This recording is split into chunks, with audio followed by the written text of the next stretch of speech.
Benjamin Netanyahu जैसा बंदा जो एक प्लांटेड ज़ायनिस्ट है, ये ओरिजिनल इजराइल का बंदा नहीं है। ये अगर आप इसकी जाके हिस्ट्री देखेंगे, ये अमेरिकन जो ज़ायनिस्ट हैं एपेक के, उन्होंने इसको प्लांट किया हुआ, इसलिए उसकी गवर्नमेंट भी नहीं बदल देते क्योंकि उनका एजेंडा इज़ डिफरेंट। वो इसलिए मैं कहना कि लेकिन इसराइल के अंदर अभी भी वॉइसेस हैं, जो वॉइसेस ये बाहर नहीं आने दे। आप देखें इसके खिलाफ बहुत बड़े बड़े प्रोटेस्ट भी हो चुके हैं नेतन्याहू के खिलाफ। उसके अंदर बहुत लोग हैं, उन बेचारों की वॉइसेस नहीं बाहर आने दी जाती जो इसके हक में नहीं है। तो अब हम शायद अभी भी अगर पाकिस्तान इसको लेके आगे बढ़े, जितनी बड़ी हम एक न्यूक्लियर पावर हैं और हम क्लेम भी करते हैं, और ये पीस टॉक कराए, आगे बढ़े और उसको इजराइल को उसको कहें कि हम इसको रिकग्नाइज कर लेंगे इसकी बाउंड्रीज में, लेकिन ये हमें पैलेस्टीनियंस के लिए चाहिए, उनके लिए, और आइंदा के लिए एक नो वॉर पैक्ट करें ताकि इस रीजन में एक पीस आए। देखिए जब तक इस मॉडर्न एज की जो हमें उस जो फेज़ है ना, सलाउद्दीन अयूबी, टीपू सुल्तान, उससे निकलना होगा। उसकी स्टेज आती है जब आप इतने ताकतवर होते हैं, ठीक है ना, कि आप लड़ सकते हैं। अभी आप नहीं लड़ सकते। आपको अपनी कौमों, आप चाइना से क्यों नहीं सीख रहे? हम लोग, चाइना इतनी बड़ी पावर है, वो क्यों नहीं लड़ता? क्योंकि उसे पता है अमेरिका की पूरी कोशिश है कि चाइना वॉर में आ जाए। जिस दिन वो वॉर में आया, क्योंकि इस वॉर के बाद जैसे हम पिछले वीलॉग में देख चुके हैं कि अमेरिका ने और पीछे चला जाना है उसकी, वो आप जैसे मैंने कहा, ये शायद आप अपनी आखिरी जंग लड़ रहा हो। चाइना इसलिए नहीं लड़ रहा, उसे पता है मैंने वॉर में मैं आया तो मैंने 30 साल पीछे चले जाना है। तो इसलिए ये हमें क्यों ये समझ नहीं आती, हम सिर्फ ये नारों और इस पे चलते रहते हैं। लोगों को आज मुझे बताएं कि जो आपके हमारे जो वो फ़िरका परस्ती के जो उलमा हैं, जो लोगों को फ़िरकों पे लाते हैं, आज कहाँ हैं वो तो नहीं बोल रहे ईरान के लिए, चुप करके बैठे हैं। अवाम में जज्बा है, अवाम बेचारी क्या करे, वो इमोशनल अपने फ्रस्ट्रेशन को इन्हीं चीज़ों पे निकालती है। वो चुप करके बैठे हुए हैं, वो ना ईरान के लोगों के लिए दुआ करते हैं, ना आके उनकी सपोर्ट में बोलते हैं।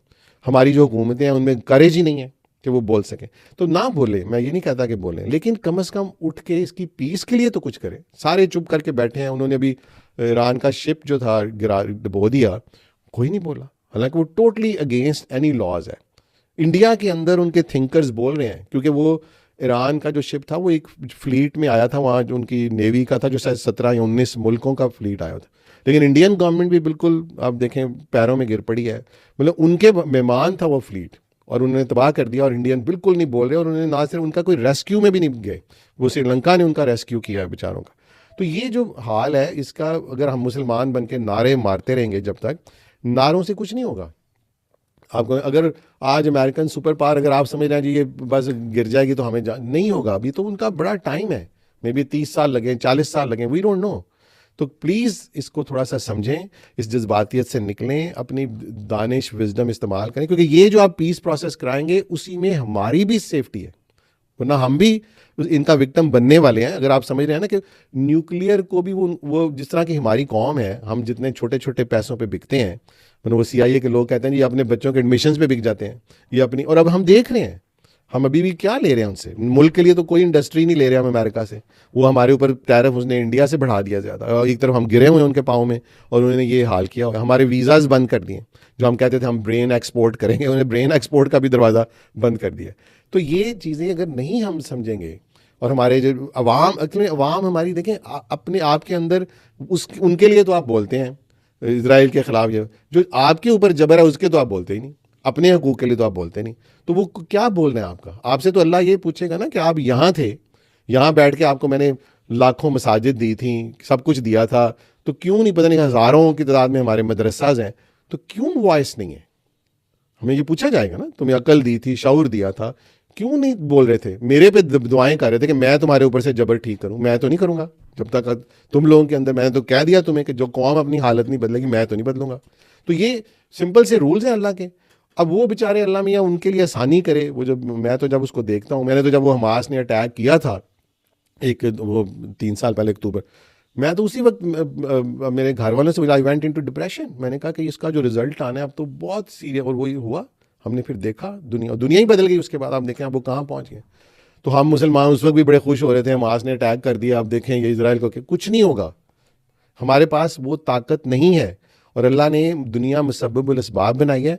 उसने ये कहा है, हाँ मैं वही भी, सॉरी मेरी बात लंबी हो रही है, कुरान में ये कैटेगोरिकली अल्लाह ने कहा है कि जो, अगर एक तो यहूद के लिए कहा कि अगर तुम मेरी किताब पर अमल करते रहते तो मैं तुम्हारे लिए ख़जाने खोल देता, मुसलमानों का अगर तुम अमल करोगे तो मैं तुम्हारे लिए दुनिया के खजाने खोल दूंगा। और आप ज़हन में रखें, हम ये बिल्कुल भूल जाते हैं, 12 साल के अरसे में हज़रत उमर रजी अल्लाह तआला अन्हु के दौर में 12 साल के अरब के बद्दुओं के लिए 2 एम्पायर्स गिर गई थी।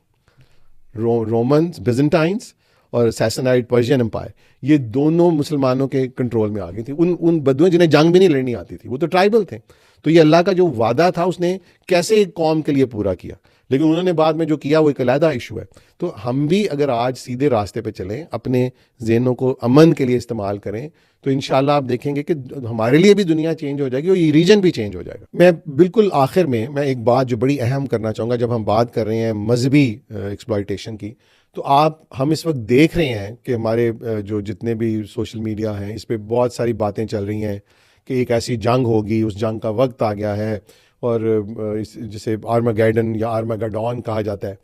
ये सब बातें प्लीज़ आप लोग इस पे ध्यान न दें, मैं आपसे रिक्वेस्ट कर रहा हूँ। किसी को नहीं पता ये कब होगा, और ये मैं आपको हिस्टोरिकल पर्सपेक्टिव से बता सकता हूँ कि इस्लाम की पहली ही सदी में ऐसे लोग थे जिन्होंने ये बातें करना शुरू कर दी थी कि इमाम मेहंदी का वक्त आ गया है, उस जंग का वक्त आ गया है, हज़रत ईसा की कमिंग का वक्त आ गया।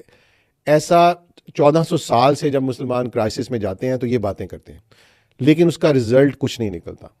ये हमें नहीं पता कि ये कब होना है, ये अल्लाह की मर्ज़ी है। उसने पैगंबर इस्लाम को भी नहीं बताया था कि क़यामत कब आएगी। हालांकि आपको याद है कि वो जो मुशरिकीन थे वो पूछते थे, लेकिन पैगंबर ने कहा कि मुझे नहीं पता, ये सिर्फ खुदा की ज़ात को पता है। तो इसलिए ये जो नोशन हम बहुत ज़्यादा सेल होता है लोगों में, क्योंकि हम जज्बाती लोग हैं, हम चाहते हैं कि हम खुद तो कुछ कर नहीं सकते, तो अल्लाह करे इमाम मेहंदी आ जाए, अल्लाह करे कोई जंग हो जाए और हमारा बदला कोई आके सलाहुद्दीन अय्यूबी ले ले। ऐसा नहीं होना। ये जब होगा इसका वक्त किसी को नहीं पता। इस वक्त हमें खुद उठना पड़ेगा, एक अमन के ऊपर आना पड़ेगा। जंग करने की हमें सलाहियत नहीं है, ना ही हमारा इतना दिल जिगरा है। हम जो कौम बेचारी खड़ी होती है जिस पे जंग मुसल्लत होती है उसको भी शह देते हैं, और जो वेस्टर्न हमें एक्सप्लॉइट करते हैं, जिस तरह वो इस वक्त बताई जा रहे हैं कि जी ईरान के पास इतने मिसाइल हैं, इतना ये कुछ है, ये, ताकि हमें लग रहा है ईरान पता नहीं इन्हें हरा देगा। अल्लाह करे ऐसा हो जाए, लेकिन खुदा के लिए अपने अमन के लिए कोशा हों, अपने ख़ित्ते के अमन के लिए कोशा हों, अपनी आवाज़ अमन के लिए बुलंद करें, अपने हुक्मरानों को मजबूर करें कि वो अमेरिका से, इज़राइल से, अरबों से मुज़ाकरात करें ताकि फ़लस्तीन में अमन आए, ईरान में अमन आए। यही हमारी सलामती है।